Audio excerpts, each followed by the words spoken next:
یہ دو چیزیں ہیں، والدین کا نیک ہونا اور رزق کا پاک ہونا۔ اگر یہ دونوں چیزیں پاک ہو جائیں، ماں باپ کا کردار پاکیزہ ہو جائے اور ہمارا رزق اگر پاکیزہ ہو جائے،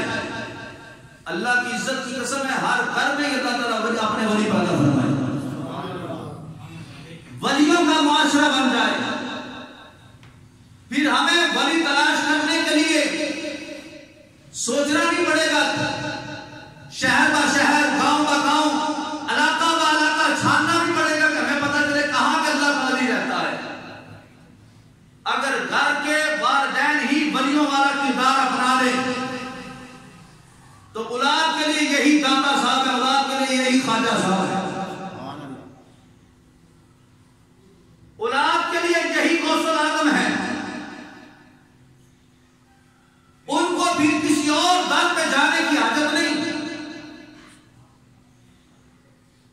اس لیے کہ جو ہم نے کردار ولیوں کا دیکھنا ہے، جو سبق ہم نے ولیوں سے جا کے پڑھنا ہے، اگر وہی سبق ہمارا باپ ہمیں عطا فرما دے، وہی کردار اگر ہماری ماں ہمیں دے دے، تو پھر اولاد کو کیا ضرورت پڑی ہے کہ در بدر وہ ٹھوکریں کھائے، وہ لوگوں کے سامنے بات کرے یار مجھے کوئی پیر بتاؤ میں اس کے ہاتھ پہ بیعت کرنا چاہتا ہوں۔ اگر یہ والدین ہی وہ پیروں والا انداز اپنا لے،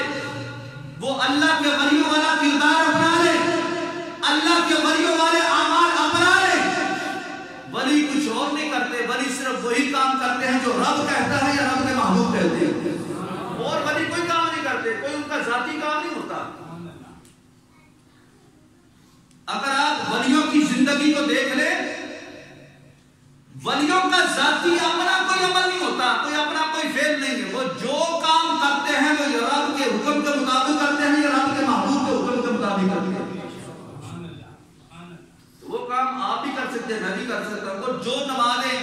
ولیوں پر فرض ہے وہی نمازیں ہمارے پر فرض ہے، یہ نہیں کہ ان کے اوپر زیادہ نمازیں فرض ہے تو ہمارے اوپر کم ہے تو اس لیے ان کو ولایت مل گئی تو ہمیں ولایت نہیں ملی، ایسا نہیں۔ ان کے لیے کوئی اور کتاب نہیں ہے کہ جس کو پڑھ کے وہ اتنے مقام و مرتبے پہ پہنچ گئے، ان کے لیے بھی یہی قرآن ہے جس کو آج ہم نے الماریوں میں سجا کے رکھ لیا ہے، پڑھنے کے لیے ہمارے پاس وقت نہیں، وہ بھی یہی قرآن پڑھتے تھے، لیکن فرق یہ ہے ہم نے قرآن کو سجا کے رکھ لیا، انہوں نے قرآن پاک کو الماریوں میں نہیں سجایا، انہوں نے قرآن پاک کو سینوں میں سجایا، بس فرق صرف اتنا ہے۔